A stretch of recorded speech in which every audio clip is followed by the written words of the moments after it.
ఇంకెవరెవరు బయట ఉన్నారో భోజనం చేసేవారు తప్ప అందరిలో రండి, అందరిలో రావాలి. ఎవరైతే భోజనం చేస్తున్నారో భోజనం చేయడానికి ఉన్నారో వారు మాత్రం ప్రార్థన చేసుకుందా. పరలోకమందున్న తండ్రి యేసు క్రీస్తు ప్రభువునామమున మీకు వందనాలు. ఇదిగో మీ ఆజ్ఞ మేరకు ప్రతి మనుషుడు తను పరీక్షించుకోవాలి. ప్రభువా తండ్రి మీరు అప్పగించేదాన్ని మేము నెరవేర్చాలి. వాళ్ళలో యోగ్యంగా చేయడానికి మీ రక్తంలో కూడా యోగ్యంగా పాత్ర పొందడానికి అనుగ్రహించండి తండ్రి. రక్తము ఇలా రక్తము ఇలా శరీరమున వివేచింపగలిగిన వారికి శిక్షావిధి కలుగుతుందని మీరు సెలవిస్తూ తండ్రి. వివేచన కలిగిన వారంగా మమ్మల్ని చెయ్యండి. మమ్మల్ని మేము సరిదిద్దుకొని దిద్దుబాటు చేసుకొని ప్రభావిత క్షమాపణ కోరుకొని యోగ్యంగా బలంలో చేయడానికి సహాయం చూపించండి. దైవాక్యంలో మాట్లాడవలసి మనం చేస్తూ యేసు నామమున ప్రార్థించి వెళుచున్నాం తండ్రి. దేవుని వాక్యంలో నుండి మొదటి కొరింథీయులకు రాసిన పత్రిక 11వ అధ్యాయము 28 నుంచి 31 వరకు మార్చి చదువుకుందాం. మొదటి కొరింథీయులకు రాసిన పత్రిక 11వ అధ్యాయం 28 నుంచి 31 వరకు మనమందరం కూడా మార్చి చదువుకుందాం. కాబట్టి ప్రతి మనుష్యుడు తను తాను పరీక్షించుకునేవాడు అలాగ చేసి ఆ వ్యక్తి నా పాత్ర ఉంది త్రాగలను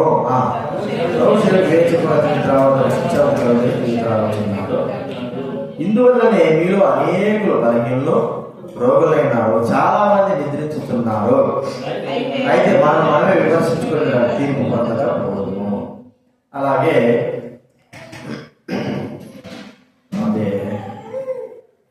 మత్తయి సువార్త 21వ అధ్యాయంలో చదువుకున్నాం కదా, 3వ వచనం.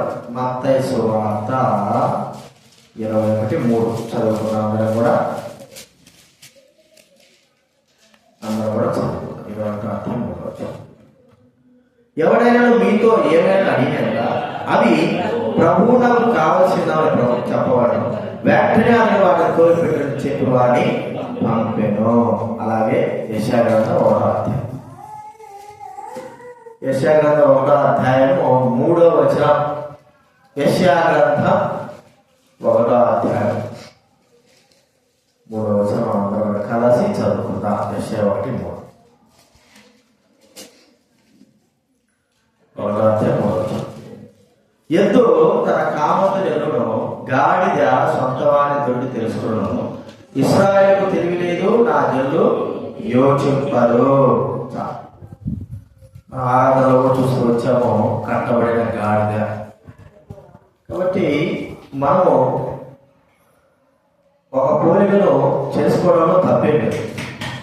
ఒక ఆయన అంటాడు భక్తుడు, నేను యేసు ప్రభువును మోస్తున్నటువంటి గాడిద అంటాడు. ఇంకో ఆయన అంటాడు, నేను యేసు ప్రభు ఇంటికాడ ఉన్నటువంటి ఒక కుక్కను అంటాడు.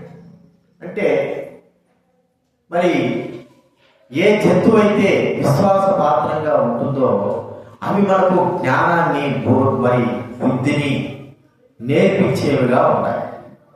అందులో ఎద్దు, గాడిద, గుర్రం, కుక్క, ఇంకా పలు సంబంధమైనటువంటి జంతువులు ఇవి కూడా ప్రభు మాటలు ఉన్నాయి, ప్రభు చెప్పించేశాయి, ప్రభు అనుగ్రహం పొందాయి.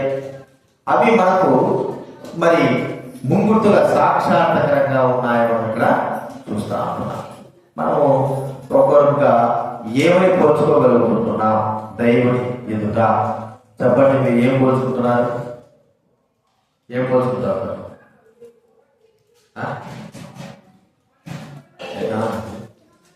ఏం పోల్చు స్నేహితుక దేవుని ఎదుట నువ్వు ఏమిగా పోల్చుకుంటావు? చెప్పండి, ఏ ఉండాలని కోరుకుంటున్నావు దేవుని ఎదుట? కుక్కగానా, గాడిదగానా, ఎద్దుగానా? నువ్వు చెప్తున్నా కుక్క అంటే విశ్వాసం.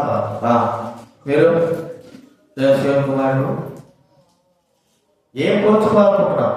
అంటే ఆ విధానంలో మనం జీవించాలి. నువ్వు రాజు తప్పేం లేదు, పోల్చుకోవడంలో తప్పేం లేదు. చెప్పు. నిజమే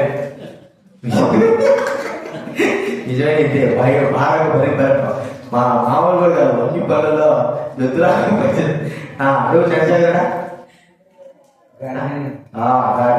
పొరుగు మంచిది మంచిది చెప్పాలా చేతక తప్పేం లేదు. చెప్పాలి అంటే మాకేముందంటారా? చెప్పాలి. ఒక ఆయన ఒక్కొక్కరినాడు, ఒక ఆయన ఎత్తుచాడు, ఒక ఆయన గాడి తిన్నాడు.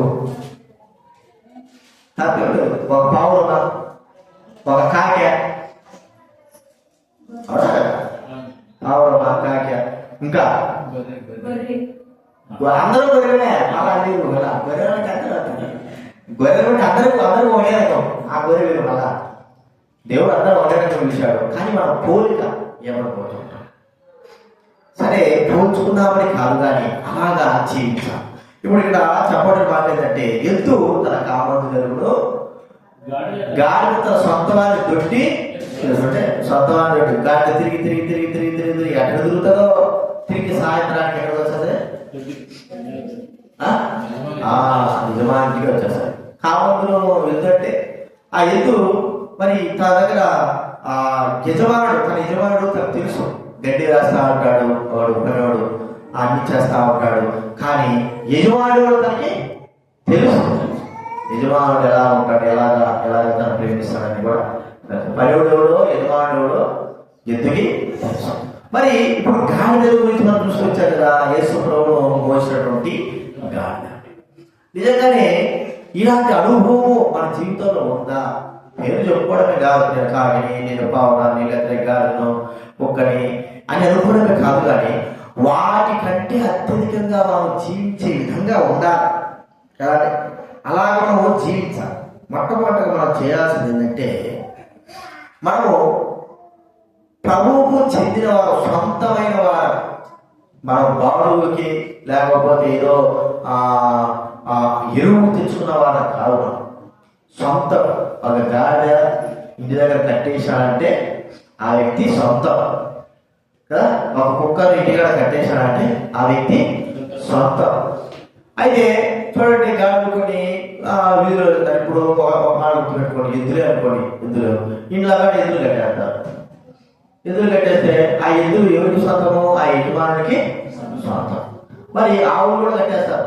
ఇట్లా ఎద్దులు ఆవులు కట్టేస్తారు, యజమాను సొంతం. మరి రోడ్లలో ఉంటాయి కదా, చూసారా, ఆవులు ఆవులు, అవి ఎవరికి సొంతము? ఎద్దులు ఎవరికి, ఆవులు ఎవరికి సొంతం?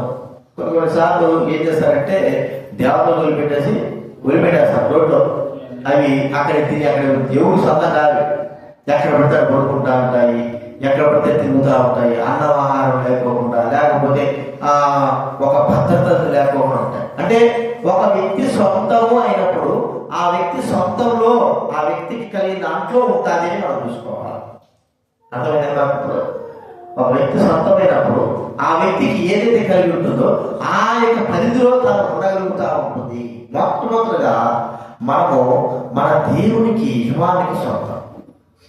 అయితే కొన్నిసార్లు మనల్ని సొంతం చేసుకోవడానికి కొరకై తనవాడిగానే సాతానుడు తనవాడుగా ఉన్న మనల్ని దేవుడు తనవాడుగా చేసుకున్నాడు. సాతానిక సొంతంలో నుంచి సాతానిక అధికారులు తీసేసి దేవుడిగా సొంత వాడిగా, సొంత ప్రజలుగా మరి ఆ రక్తం ఇచ్చి కొనబడిన ప్రజలుగా దేవుడు చేసుకున్నాడు. అయితే మనం జీవించే విధానం చూస్తా ఉంటే కేవలం ఒక యజమాని ఉన్నట్టుగా ఉన్నావు, కానీ వేరే యజమాను మనకు ఉంటున్నాడు. అర్థమైందండి? మనకు వేరే యజమాను ఉంటున్నాడు. మరి మన యజమానుడు ఎవరంటే యేసుప్రభువే. మరి యేసుప్రభు అయితే యేసుప్రభు యొక్క యజమానతత్వంలో యేసు యొక్క అధికారం కింద మనం ఉండవలసింది. అలాగ మనం లేము.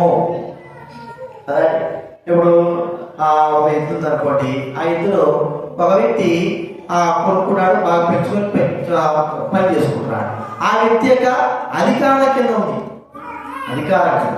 అయితే అదే ఎద్దు మరో వ్యక్తి చేతిలో వెళ్ళిపోయిన తర్వాత ఆ వ్యక్తికి అధికారం కింద ఉంటారు, చెప్పింది చేసినట్టుగా మనం చూస్తా ఉంటున్నాం.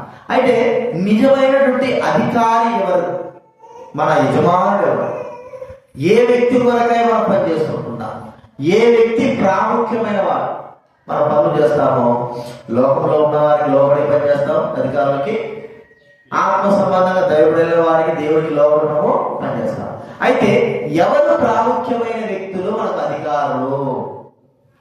ఎవరు ప్రాముఖ్యంగా మనము వారి కింద మనం ఉండేవారంగా ఉంటున్నాం? ప్రాముఖ్యమైన వ్యక్తి ఎవరు?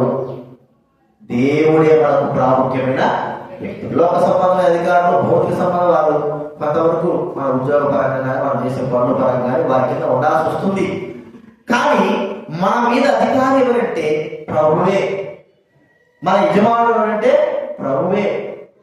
కాబట్టి మన యజమాని యొక్క అధికారి క్రింద 99% మనము లోబడి జీవించే వారంగా ఉండాలి. ఆ అధికారి కింద మనము ఉండాలి. 1% మాత్రమే ఈ లోక సంబంధంగా మనము లోకస్తులైన వారి కొరకై అంటే వారి అధికారి కింద మనం ఉండేవారంగా ఉంటున్నాం. అయితే ఈ దినాలు ఎలాగా ఉందంటే మనము 100% లోక సంబంధమైన అధికారి కింద ఉండేవారంగా ఉంటున్నాము. ఒక 10% మాత్రమే మరి యేసు ప్రభువారికి అధికారం కింద ఉండేవారంగా ఉంటున్నాం. ప్రియమైన వారందరూ ఒకసారి మనం గమనిస్తే మన కొన్న దేవుడు, మనకు రక్షణ ఇచ్చిన దేవుడు, మనం ప్రేమించే దేవుడు, మనం కాపాడే దేవుడు, మనకు సమస్తం చూసే దేవుడు, మనం పట్టించుకునే దేవుడు, మన ఆత్మీయ స్థితిలో నడిపించే దేవుడు, భద్రత కలిగించే దేవుడు అంటే యేసు ప్రభువు. అయితే యేసు ప్రభువారికి ఇచ్చినటువంటి విలువ, అధికారము, ఆ ఘనత లోకస్తులకి అంటే లోకస్తులకి ఇచ్చిన దానికంటే యేసు ప్రభువుకి తక్కువ ఇస్తున్నామని మనం గుర్తించుకోవాలి. అందుకే యేసు ప్రభువు అన్నాడు, మీరు ఎవరు కూడా ఇద్దరు యజమానులకు దాసుడుగా ఉండగలరు. ఒక యజమానుడు లోకమైనటువంటి డబ్బు ఒక యజమానుడు, ఇంకొక యజమానుడు రక్షకుడైన యేసుక్రీస్తు. ఎవరిని ప్రేమిస్తావు, ఎవరికి ఎక్కువగా బాధ్యత ఇస్తావు, ఎవరికి ఎక్కువగా లోబడి జీవిస్తావంటే ఎక్కువగా మనము లోక సంబంధమైన వాటిపైన మనం ఎక్కువగా ప్రేమ, లోబడము, ఆ వ్యక్తికి, ఆ పరిస్థితికి, లోక సంబంధమైన వీటికి మనం ఎక్కువగా అధికారాన్ని ఇచ్చేవారుగా ఉంటున్నాము. ఇది నాకు మనం గమనించాలి. కట్టబడినా ఇది నాది, నేను ప్రభువాడని, నేను ప్రభువుకు చెందినవాడను, ప్రభువే నా యజమానుడు, ప్రభువునే నేను ప్రేమిస్తున్నాను, నేను మరి ఎవరో వేరే వారి వ్యక్తులు కాదు నాకు యజమానుడు, నా ప్రభువే నాకు యజమానుడు. ఒక వ్యక్తి దాసుడైన వ్యక్తి కొనబడినాడు. ఆ దాసుడు ఒక యజమానిలో పనిచేస్తా ఉన్నాడు. కొన్ని రోజుల తర్వాత మరి తనకు కొనబడిన జీతం అంతా కూడా అయిపోయింది. ఆ దాసుడు స్వేచ్ఛ పొందాడు. స్వేచ్ఛ పొందిన తర్వాత ఇప్పుడు మరి కొత్త దాసుల్లో అంటే యజమానుల నుంచి తను స్వతంత్రంగా వెళ్ళి వేరే యజమాని దాసుడు కావచ్చు, కానీ లేకపోతే తను స్వతంత్రంగా నిలిచి ఉండే బాధ్యత ఉండొచ్చు. కానీ ఆ యొక్క దాసుడు అనుకుంటున్నాడు ఏమిటంటే, నేను నా యజమానిని, నా పిల్లలు ప్రేమిస్తున్నాను, నా యజమాను దాకా ఇంకా ఎవరు కూడా నా యజమానులు ఉండకూడదు, నేను నా యజమానునికే సొంతం, కాబట్టి ఆ యజమానికి నేను దాసుగా ఉండడానికి కొరకై తాను సమర్పణగా అర్పణగా చేసుకునేది ఏమిటంటే ఒక అధికారపూర్వకంటే తన చెవికి కదురుతో ఆ యొక్క ద్వారబంధం పైన పెట్టుకొని గుచ్చాలి. అంటే ఆ చెవికి ఒక ముద్ర అనేది మనము చూస్తాం. ఆ ముద్రను బట్టి ఈ వ్యక్తి శాశ్వతమైనటువంటి దాసుడు, ఒకే వ్యక్తికి దాసుడికి, వేరే వ్యక్తులు లేని వ్యక్తికి అని చూపించుకోవడానికి కొరకై, ఇక నాకు ఎవరు లేరండి, నా యజమానుడు ఈ వ్యక్తి, నా యజమాను సంబంధించిన వ్యక్తి, ఇక ఎవరు లేరు, నాకు మరో వ్యక్తి యజమానుడు లేడు. కాబట్టి గాడిద ఆలోచిస్తే తన సొంత యజమాని దగ్గరే, చాలా గాడిదలు ఉంటాయి. ఎట్లుంటాయంటే ఒక ముక్కుతాడు పట్టుకున్నా అనుకో, ఆ ముక్కుతాడు పట్టుకొని అయిపోతే అట్టే పోతాడు. ఎవరు యజమానుడు, ఎవరు ఏమైనా ఆలోచించవు. గాడిదలు చెవులు పట్టుకోపోయినా అనుకో అట్టే పోతానంటే ఎట్లా పోతాడు, ఎవరు పట్టుకోపోతే అట్టే పోతాడు. కానీ తన యజమానుడు ఎవరైనా గుర్తించలేనటువంటి గాడిద అనేది మనం గుర్తించుకోవాలి. బైబిల్ గ్రంథంలో తన సొంత వారి దొడ్డి కూడా తెలుసుకున్నటువంటి గాడిద అంటే, నేను నా దేవుడికే నేను సొంతము, నా దేవుడే నాకు అధికారి, ఇంకెవరు కూడా నా పైన అధికారం లేదు అని ఎవరికి కూడా నేను అధికారం ఇవ్వను. అధికారం ఎవరికి ఇస్తాము మనము? దేవుడికి కాకుండా మరో వ్యక్తి కూడా అధికారం సాతాడు, దేవుడు కాకుండా మరో వ్యక్తి కూడా సాతాడు అధికారం. కాబట్టి మరి అందుకే అనేక విషయాలు సాతానుడు మన పైన అధికారం చేసేవాడుగా, మన పైన ఆ వ్యక్తి నడిపించేవాడుగా ఉంటున్నాడు, యజమానుడుగా ఉంటున్నాడు. పేరుకేమో దేవుడి పిల్లలకు, దేవుడి అధికారం కింద ఉన్నవారు, దేవుడే మనకు యజమానుడుగా ఉంటున్నాడు. కానీ చేసే క్రియలన్నీ ఏమిటి చెప్పండి? సాతానిక అధికారం కింద. అందుకే పరిశుద్ధ శాస్త్రం గురించి చెప్పే మాట, మీ తండ్రికి అపవాదికి సంబంధులు, వాడి అధికారం కింద ఉంటున్నారు, వాడు చెప్పిందలా చేస్తుంటున్నారు.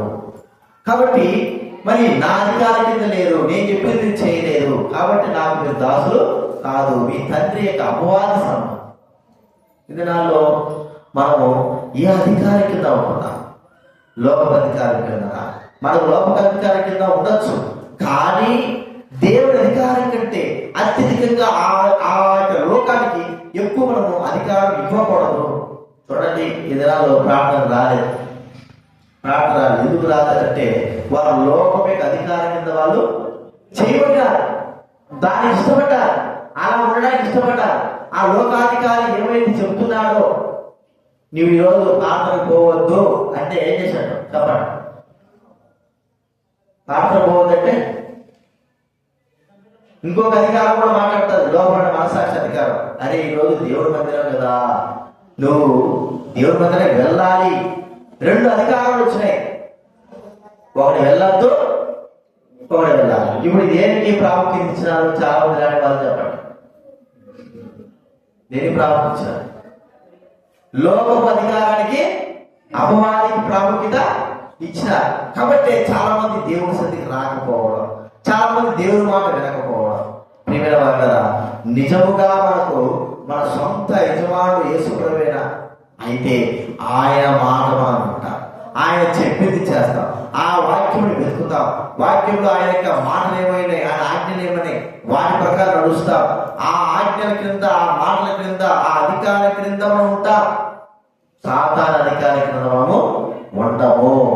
అది మనం గుర్తించుకోవాలి. మొట్టమొదటి ఏం వచ్చేది కాబట్టి మనము ఎవరి అధికారం కింద ఉన్నా, నీవు నేను స్వేచ్ఛ ఇచ్చాడు.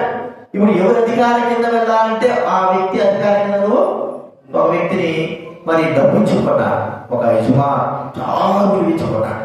కొనిన తర్వాత ఏం చేశాడంటే, నువ్వు స్వేచ్ఛగా వెళ్ళిపో, నేను నిన్ను విడిపించేశాను, స్వేచ్ఛగా వెళ్ళిపో. ఈ వ్యక్తి ఇప్పుడు స్వేచ్ఛాపరుడు కావచ్చు, లేదా తను డబ్బించి కొన్నటువంటి ఆయనకు నా దాసుడు కావచ్చు. ఇప్పుడు ఏమి తీర్మానం చేసుకుని వెళ్ళిపోతాడు ఆ వ్యక్తి? నిజంగా గ్రహించిన వాడైతే, అరే నన్ను ఒక దాసత్వంలో నుంచి డబ్బించి కొని నన్ను విడిపించి నువ్వు స్వేచ్ఛగా వెళ్ళిపోవాలన్నప్పుడు నేను ఎలాగ వెళ్ళాలను? ఎంతో డబ్బించి నన్ను విడిపించినప్పుడు నేను ఏ వ్యక్తికి స్వేచ్ఛ, ఏ వ్యక్తికి నేను మరి దాసత్వం చేయగలంటే నన్ను విడిపించిన వ్యక్తికే నేను దాసత్వం చేయాలి. ఒకవేళ నేను వెళ్ళిపోమంటే వెళ్ళిపోయాడు అనుకో, కష్టం వస్తుంది, బాధ వస్తుంది, కరువు వస్తుంది, ఆ తిండి మీద తిండి లేదు, వెంటనే వెళ్ళి ఇంకొక వ్యక్తికి ఏమవుతాడంటే దాసుడు అయిపోతాడు. అయితే తను పక్కన ఆ యొక్క యజమాని యొక్క క్రింద ఉంటే అన్నిటికీ ఏ దానికి లోపం లేకోకుండా, లోటు లేకోకుండా మనం ఇక్కడ చూడగలము.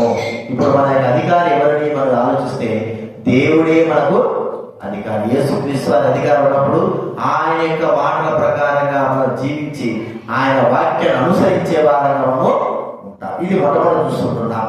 కాబట్టి ఆ యొక్క గాడిద ఈ వ్యక్తే నాకు అధికారం. ఇప్పుడు యేసు ప్రభు వేయడానికి తీసుకొచ్చినటువంటి ఆ గాడిదను ప్రభు అన్నాడు కదా, ప్రభు కావలసింది వచ్చిన తర్వాత యేసు ఎక్కి కూర్చున్నాడు, తర్వాత దిగి వెళ్ళిపోయాడు. అయితే ఇప్పుడు ఆ గాడిద ప్రభువుకు చెందిందిగా మనం చూస్తా ఉన్నాం. ప్రభువుకు చెందిన వ్యక్తి, ప్రభువుకు చెందింది ఆ యొక్క జంతువు. ఇప్పుడు ప్రభువు కూడా మనల్ని కొన్నప్పుడు, మనల్ని ప్రేమించినప్పుడు మనం ఆయనకు చెందిన వారము, ఆయన వారంగా ఉండాలి. కానీ లోకంలో ఉన్న సాతానిక సంబంధంగా మనం జీవించకూడదు. ఇది మనం గుర్తించుకోవాలి. ఇది మనం రెండవదిగా చూస్తున్నట్టే ఆయన కోసమై వెళ్ళాలి. అంటే ఇప్పుడు గాడి దగ్గరికి వచ్చి ఏం చెప్పారు? అయ్యా ఈ ప్రభువుకు కావలసి ఉంది.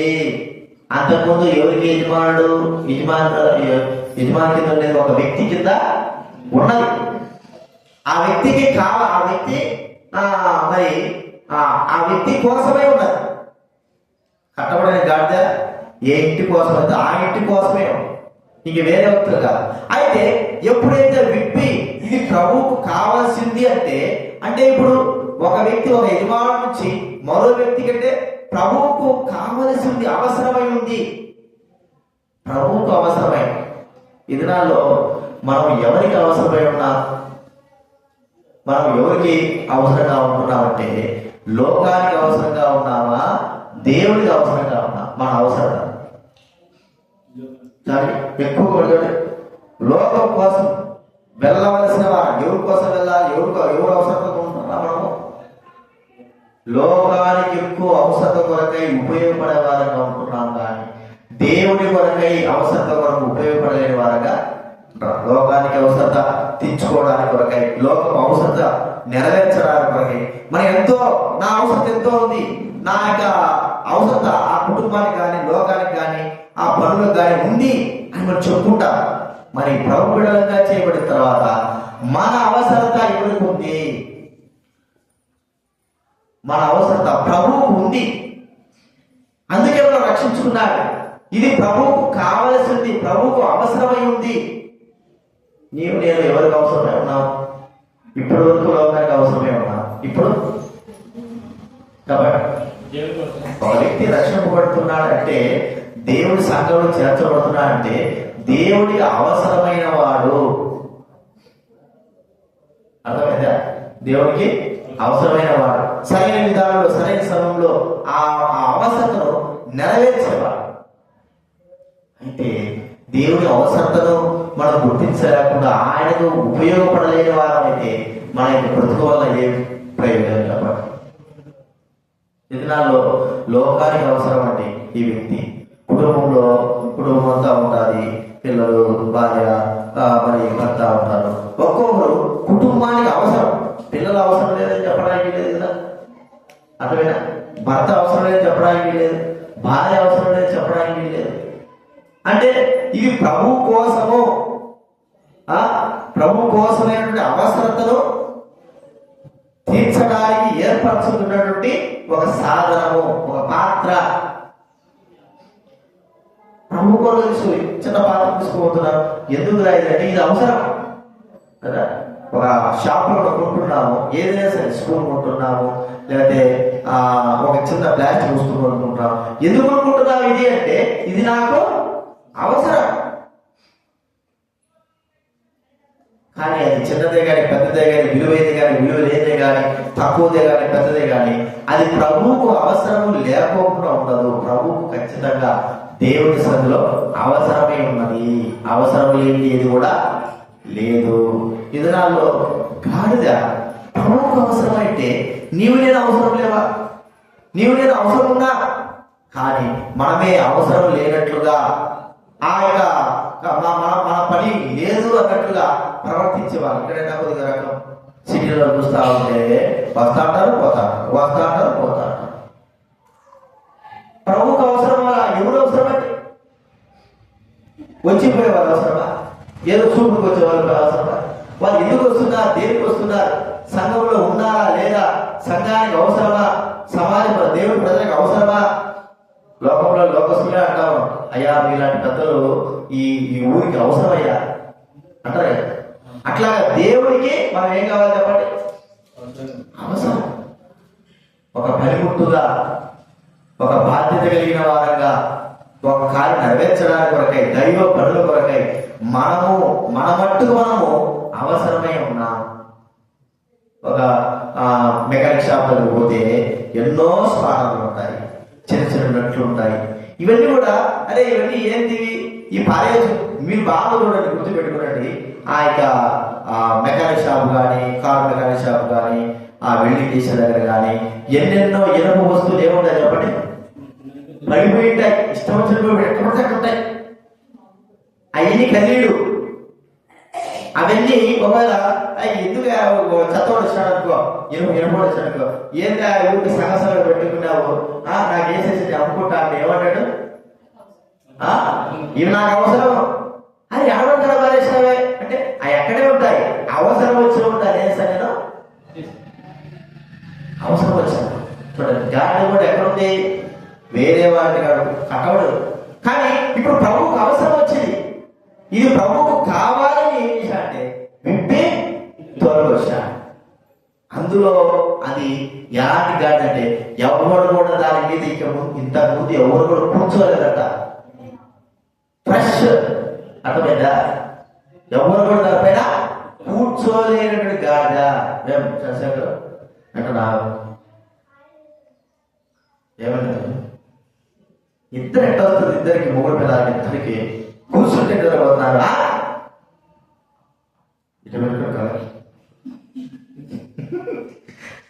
ఎంతసేపు చెప్పారు, కరెంట్ లేదు ఏమి లేదు, అయినా మీకు నిద్రవచ్చు నేను చెప్పాలి. కాబట్టి మనం ఆలోచిస్తే అవసరం, ఒక పుస్తకం అవసరము, ఒక పెన్ను అవసరము, ఏదైనా సరే అవసరాలు ఉన్నప్పుడు అవి ఉపయోగపడుతుంటేటప్పుడు మనం ఎందుకు దేవుడికి అవసరాలకు ఉపయోగపడలేకపోతున్నా చెప్పండి. మనం ఎందుకు ఉపయోగపడుతున్నాం అంటే పనికి రాని వారమైన వారంగా జీవిస్తున్నాం.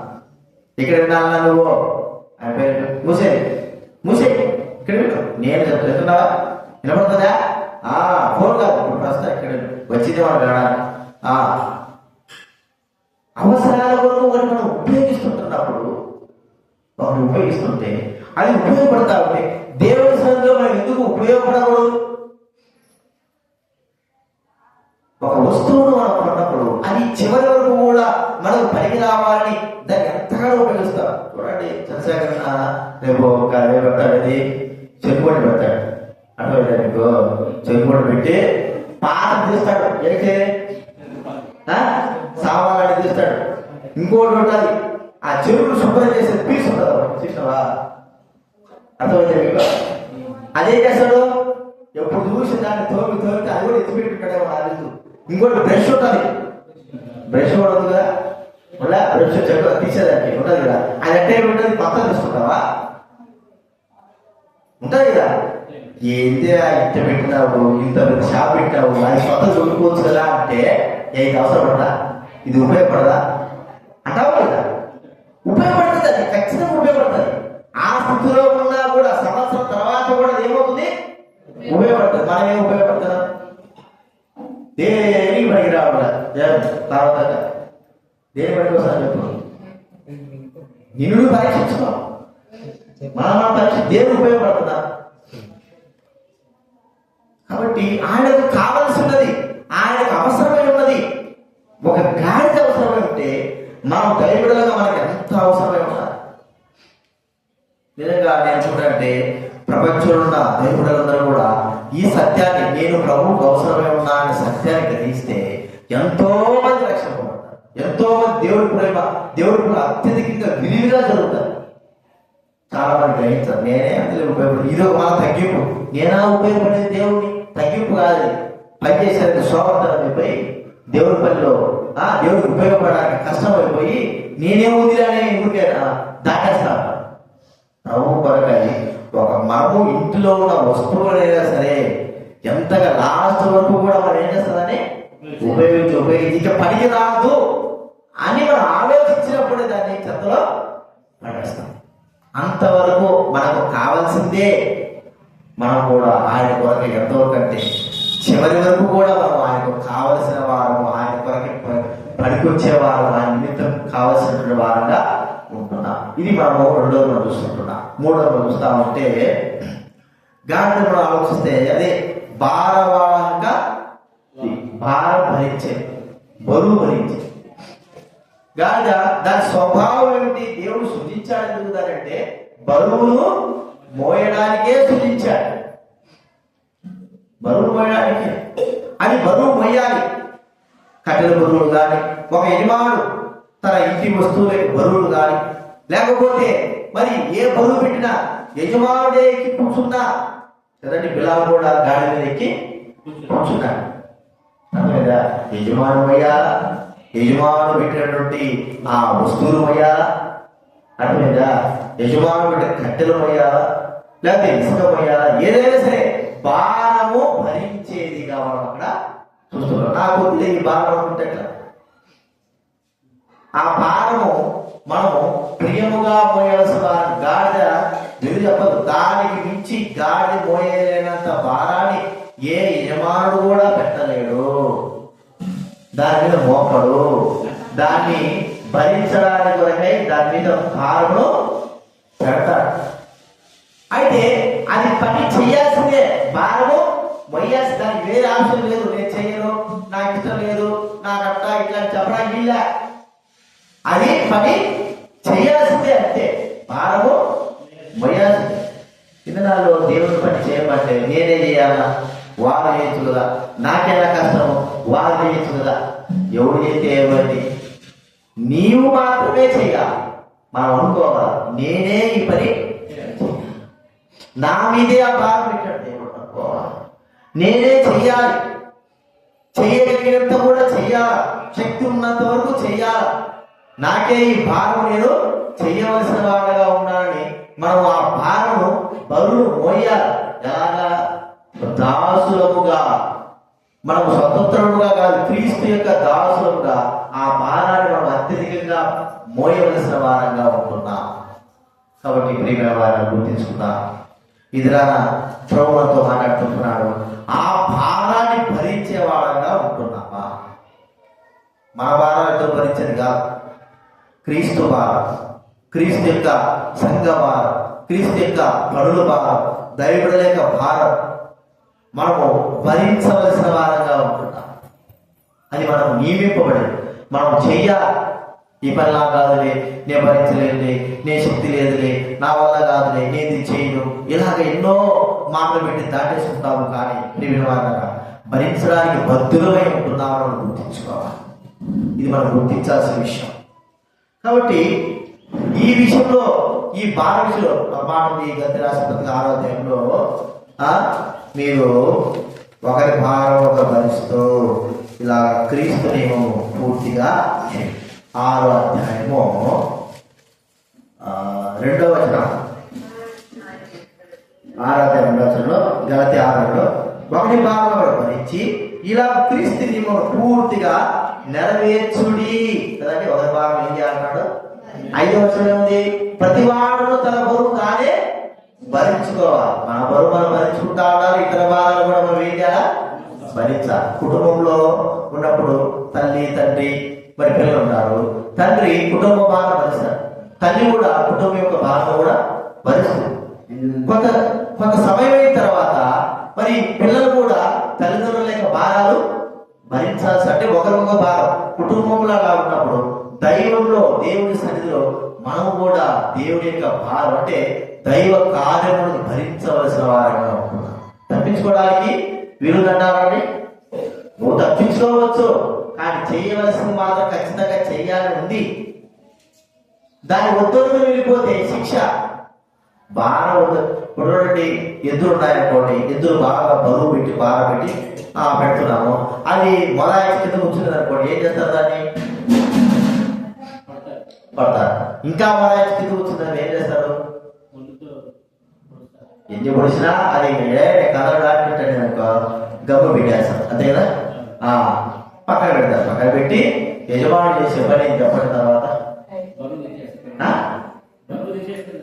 బరువు తీసి పక్కన పెట్టాడు. మొయ్యల్ని మొరాయించి కూర్చుంది కాబట్టి బరువు తీసి పక్కన పెట్టాడు. తర్వాత కొట్టిన తర్వాత కూడా మాటలు ఏం చేస్తాడు? కట్టినవాడే కదా అది మాట్లాడాలి. అప్పుడే కటికలు పోతుందా? ఎప్పుడు చూసిన పలా కటిక పోతుంది. చెప్పు చెప్పు రాజేశాడా ఏం చేస్తాడు? అదే పని చేయలేదు. బరువు తీసి పక్కన పెట్టి ఎంత పొడిచినా కూడా లేచి ఎత్తలేదు. ఏం చేస్తాడు? వాత పెట్టి పొడిస్తేనే పని చేయలేదు. చెప్పండి. ఇదే బాగా పెడితే కదా అక్కడ అంటే చెప్పేది అదే. ఎండగడతాడు. 2 తాళ్ళు గట్టిపాలకి ఏం చేస్తాడు చెప్పండి? దానికి తెక్క వదిలేంత వరకు మర్యాద మంచిగా ఉప్పు వేసి మంచి జొన్నలు పెట్టి అన్ని పెడతా ఉంటే తిని తరక వేసేది. యజమానుడు పెట్టిన ఆ బరువు పోయేటప్పుడు ఉంటే అప్పుడు ఏం చేస్తాడు? కొట్టినా కూడా దానికి లేకపోతే అప్పుడు దాన్ని కట్టేసి మర్యాదగా మొత్తం నీళ్ళు మాత్రం పెడతాడు. మామూలు నీళ్ళు పెడతాడు. కుడి నీళ్ళు పెట్టాడు. అన్నం పెట్టాడు. వేసినా కూడా అంతంత చేస్తాడు. అట్లా అప్పుడు తిక్కబడుతుంది. మరి నాయన మర్యాదగా పనిచేస్తే ఏముంటుంది? మంచి భోజనం ఉంటుంది. లేకపోతే చెప్పండి నాకు ఇట్లే ఉంటుంది. అందుకే ఆ స్థితికి యజమానుడు తీసుకొస్తాడు. బరువులు మనము భారం భరించవలసిన వారంగా ఉండాలి. అది లేకపోతే మన వల్ల దేవుడికి ఎంత మాత్రం ప్రయోజనం లేదు. దేవుడికి ఎంత మాత్రం ప్రయోజనము మన వల్ల పడడు. ఒక ఎద్దును కొన్నప్పుడు దానివల్ల సంతోషం ఎంత మాత్రం ఉండదు. ఒక గాడిని కొన్నప్పుడు దానివల్ల సంతోషం ఎంత మాత్రం ఉండదు కదండి. ఒక మాట అన్నది గాడిద ఏమన్నా తెలుసు కదా? విలాపాలు నేను నీ దానైనప్పటి నుండి ఏ రోజైనా సరే నీకు తిరగబడ్డానా? అర్థమైంది?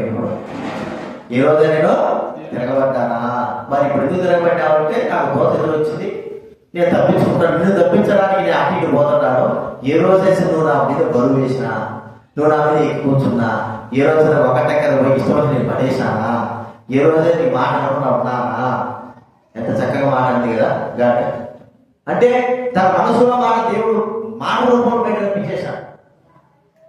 కాబట్టి ఇప్పుడు మనం ఆలోచించాలి. ఏ రోజైనా సరే మనము వ్యతిరేకంగా ఉన్నామంటే అన్ని రోజులు ఉంటాం. ఏ రోజైనా మాట్లాడితే అన్ని రోజులు మాట్లాడుకుంటాం. ఏ రోజు మాట అంటే అన్ని రోజులే. ఏ రోజు బాగుంటే అన్ని రోజులు అయితే ఈ వారం అయితే ఏ రోజు కట్టాలి చెప్పు? ఆ గాడి మనం అడిగిన ఒకవేళ బతికిలేదు ఒక పిల్ల మా బిలాతో మాట్లాడే ఆ గాడి ఏ రోజులు ఉంటే అన్ని రోజులు ఆయన మనకి బిలా పెట్టకూడదే కానీ నాకు అనవసరం. నా పని ఏంటి? నేను అతని భారము భరించాలి. అది మనం గుర్తించాం. కాబట్టి భారము భరిస్తూ అని వెళ్తాం. తర్వాత చివరిగా ఒక మాట చూసుకుంటాము. మరి యేసు ప్రభువు మోసింది కదండి. యేసు ప్రభువు మోసింది. ఇది వరకు దానికి ఏమైనా అనుభవం ఉందా చెప్పండి? గాడికి ఏమైనా అనుభవం ఉందా? లేదు. ఎందుకో ఇది వరకు ఎప్పుడు దాని మీద ఎవరు కూడా కూర్చోలేదని ఉంది వాక్యం. మీద ఎవరు కూడా దాని మీద బట్టలు వేయలేదు, కట్టలేదు, ఏమీ లేదు. కట్టుకోవడం ఉండాలంతే. అది ఎప్పుడు కూడా దానిపైన బరువు కానీ మనిషి కానీ కూర్చోలేదు, ఏది లేదు. కాబట్టి ఇది వరకు ఎవరు కూడా మోయలేని అనుభవం కలిగింది గాడి. కానీ యేసు ప్రభువును మోయడానికి కొరకై హృదయపూర్వకంగా వెళ్ళింది. కూర్చోబెడితే గమ్ము కొత్త గాడులు అప్పుడే చిన్నపిల్ల గాడంటే అవి ఎక్కడ తొలుగుతా ఉంటాయి కదా. కరెక్ట్ ఎద్దులు వేస్తారు చూడండి. చిన్న ఎద్దులు కొడదలు కాడి కట్టినప్పుడు మీరు చూస్తా ఉంటారు. రోడ్డు పోయినప్పుడు వెహికల్ చూస్తా ఉంటారు. చిన్న కోడెద్దులు వాటికి అనుభవం నేర్పిస్తున్నారు. పెద్ద దాంట్లో పెట్టి టైర్లు లాగడము ఇటు అనుభవం నేర్పిస్తా ఉన్నారు. ఇదివరకు లేదు. కానీ ఇప్పుడు ఖచ్చితంగా ఆ అనుభవంలోకి రావాలి. ఏ అనుభవంలో కంటే యేసు ప్రభువును మోసే అనుభవంలోకి రావాలి. ఇదివరకు నేను లేదు, ఇదివరకు నాకు కాదంటే పొదవు. అర్థమైందా? ఇదివరకు ఎట్లుండాలి ముఖ్యం కాదు. ఇప్పుడు మనం ఎట్టున్నాం. మా వాడు మా వాడు ఇదివరకు ఎట్టున్నాడు, ఇప్పుడు ఎట్టున్నాడు. అసలు చెబితే మాట్లాడాడు. వాడి మాటలు కానీ వాడు కానీ వాళ్ళ అమ్మ అంత గారపడి చేసేసి. ఇప్పుడు ఎవరి హ్యాండ్లోకి వచ్చాడు చెప్పండి? నా హ్యాండ్లోకి వచ్చాడు కదా. హ్యాండ్లోకి వచ్చిన తర్వాత మర్యాద చెప్తాడు, అట్టగాదు ఇంట అట్టగాదు ఇంట కదా. వాళ్ళ అమ్మ ఏంటి అట్టడు అంటారు. కానీ నా హ్యాండ్లోకి వచ్చిన తర్వాత నా మాట వీళ్ళు వాడి మాట కాదు. ఇప్పుడు వాడి మాట పక్క పోయి 1, 2 రారా అంటే వాడు చేశాడు, ముందు 2 పెట్టి మళ్ళీ 1 పెడతాడు. అర్థమైంది మీకు? 12 అనేది 1, 2 పెడతాడు. వాట కాదు, ముందు 2 పెట్టిన తర్వాత 1 పెట్టాడు. 2 సార్లు చెప్పినాం, అట్టగా ఇట్టగా నాకు ఇట్టే వస్తుందంటే ఏ స్పీక్ మళ్ళీ వచ్చింది. కరెక్ట్ వచ్చింది. ఈ స్పీక్ ఏ వచ్చింది మళ్ళీ 1. అర్థమైందా? ఏ విషయాలు రావు, ట్రావెల్ అంటే నాకు ఇట్టే వస్తుందంటే బెల్ట్తో పెట్టుబడి మళ్ళీ బాగా వచ్చేసి కరెక్ట్ వస్తాయి. ఒకప్పుడు నువ్వు ఎవరికి లేదు ముఖ్యం కాదు, ఇప్పుడు ఎక్కడ ఉన్నా చెప్పాలి ముఖ్యం. వాడికి అర్థం కాదు. ఇప్పుడు అర్థమైపోయింది. వాడికి ఏమర్థం అయిపోయింది? వాడు ఇప్పుడు మా నాన్నడు మా అమ్మ లేదు, ఇప్పుడు ఎవరికి ఉందా చిక్కుకుండా ఇక పోవడానికి చెప్పినట్టు మర్యాద మాట్లాడినా నాకు ఫోన్ చేసి నాకు ఆట బొమ్మలతో ఏముంది నాకు చదువుతే సార్ ఎందుకు తగ్గించుకోరా చదువుతే సార్ అంటే అప్పుడంతా ఫోన్ చేసేది ఊమంటే ఏడిస్తే అన్నప్పుడు ఫోన్ పెట్ట ఏం చేయాలి. ఇప్పుడు ఫోన్ అనే మాట అనేది పంపడం. అప్పుడు నేనే ఏదో మోటో బదులైన చిన్నపిల్లలు పోవాలని పెడతా ఉంటా. మరి 6 గంటలకే నిద్రపోతాడు, 7 గంటలకు పోతాడు. 8 గంటలకు నీ నిద్ర ఎప్పుడు 8 గంటలకి 8 గంటలకు యాకి నిద్రపోకూడదు, ముందు నిద్రపోకూడదు. ఎందుకంటే నిద్రపోవాలి. వాడు తిరుగుతాడు 8 గంటలు అయిపోయింది, 8 గంటల తర్వాత నిద్రపోవాలి. 6 గంటలకు పోయి నిద్రపోతాడు అంటాడు. అది అన్ని సెలవు ఇక్కడ ఎవరికిందా చెప్పండి? ఇప్పుడు ఎవరికిందా? మీ నాన్న మీ కింద కాదు. ఇప్పుడు వాళ్ళు వచ్చాక నా కింద నీకు తోలు అప్పుడు సరిసమా కరెక్ట్గా వచ్చాడు రావాలి. కాబట్టి మనం కూడా గుర్తించుకుంటే యేసును మోసి ఇప్పుడు ఒకప్పుడు ఏదో నాకేం రాదు కాదు. ఇప్పుడు మనం ఏముందా ఎవరి కిందకి ఉన్నామో యేసు కిందకి వెళ్ళిపోయినా అప్పుడు ఆయన మోయాల్సిందే. యేసు ప్రభు 100 కిలోలు ఉండని 10 కిలోలు ఉండని ఏం చేయాలి చెప్పండి? నాకు కాదు, నాకు చేయదే, నాకు అట్టగాలి ఇట్టగాలి అని ఏం ఏం చేయాలి? ఎక్కిన తర్వాత మోసుకుంటా పోవాలి. ఎంత దూరం పోతాడో అంత దూరం మోసుకుంటా పోతాడాల్సిందే. ఆ బరువు అంతే, అది ఒక ఘనత. విధానాల్లో నాకు అది రాదు ఇది రాదు అంతేగా దేవుడి పనిలో మనం అన్ని కూడా ఆ బరువు భారం భరించుకొని మనం చేస్తూ ఏదైతే రాకపోయినా కూడా లేకపోతే చేయలేని పరిస్థితుల్లో కూడా మనం చేయించాలో ఏదో ఒకటి చేయాలి. మనము ఆయనకు చెందిన వారంగా ఉన్నామో గుర్తించుకోవాలా.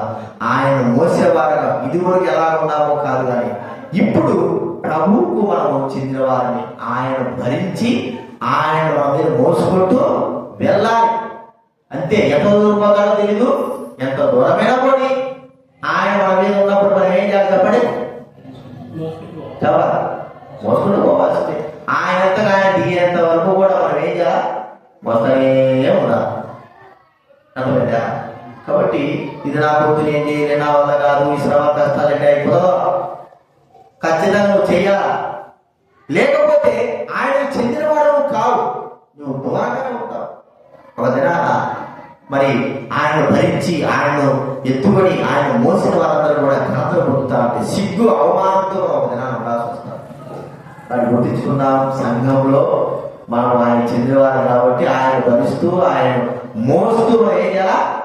వెళ్ళవలసిన వారంగా ఈ విషయం జ్ఞాపకం పెట్టుకుందాం, ప్రార్థన చేసుకుందాం.